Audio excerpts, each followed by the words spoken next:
and that flattened out bottom half guard. All right.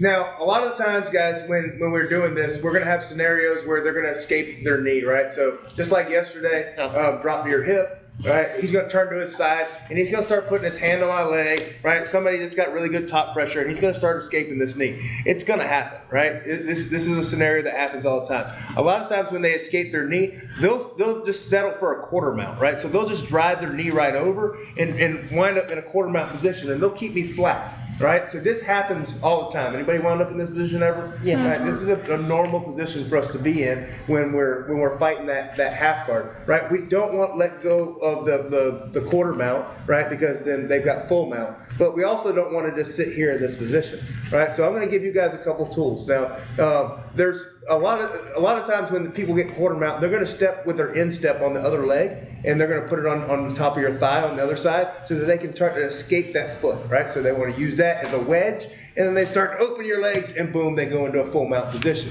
right? So that's something that you guys have been taught, and it's something that we utilize all the time. So when I've got somebody that's doing that there, I'll first and foremost want to anticipate that because I want to put you guys in a better situation. So he escapes his knee, right? He puts himself in the quarter mount position, right? So he drives back over, flattens me back out, and he's got me in the quarter mount position. Now what I'm going to do is, with the side that I have the underhook, I'm going to reach over here and I'm going to grab his pant leg, okay? So I'm going to grab his pant leg whether he puts his foot up there or not, but in this case, he go ahead and he puts his foot up, right? So he puts his foot up to go ahead and try to escape his other leg, and he puts his instep on.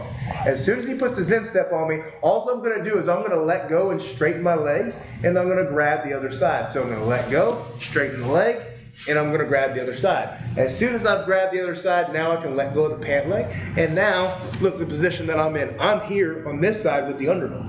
Okay, so I went from where he had the underhook now to where I've got the knee cleared, and now I've got the underhook. So now I can start to fight up, right? And I can either go into my back attacks, or I can go into my wrestle ups, or any of those things, okay?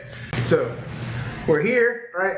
He drops to his side right there, right? He drives his knee out, and he drives into that quarter mount position. I don't want to let go of his leg, so I'm nice and tight. See, so this is what I'm going to do. I'm going to grab the pant leg right there, all right? So as he goes to put his instep in, right, and he goes to put pressure down on me, all I'm going to do is open up, drive that leg on the inside here. But now I have the underhook. Okay, so this is an advantage for me once I switch legs like that. So I've got the underhook, I can start to drive, get it on my elbow, either escape to the back or work my wrestle up and drive him over, right? So by simply just switching the leg, it puts us in the position of advantage, even though that we're on the bottom. Now, a lot of times, the guy won't do that. He won't put his leg up on the instep, right? So that's okay. I can make the switch myself, right? So we're here, he drops to his hip, drives his knee out, right? And he drives himself over in that quarter mount position, all right? So I'm just going to make the switch for him. If he's sitting here and he's not trying to escape, maybe he's trying to submit me. He might be trying to do an Ezekiel choke or something like that. That's fine, right? So because he's got his hand behind the head here, he can start working on, trying to submit and do submissions from there. I'm just going to lift my hips up, right? And I'm going to switch the leg for me.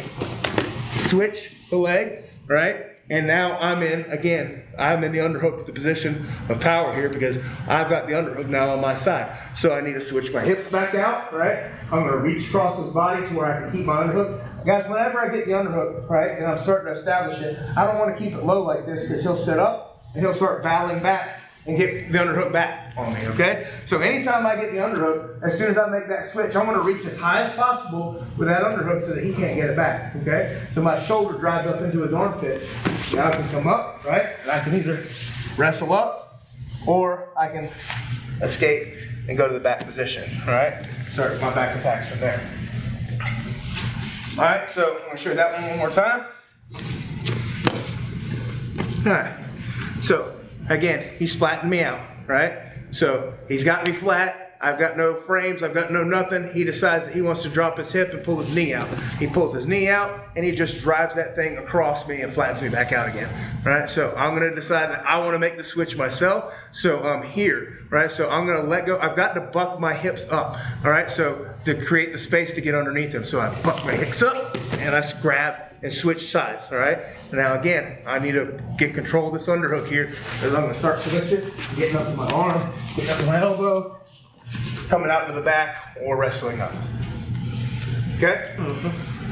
Okay, so it's all about reaching down and grabbing the pant leg when you're getting that quarter mount position and utilizing the opposite leg and making the switch with your hips. All right, everybody got it? Yes, sir. Let's practice it on 3. 1, 2, 3.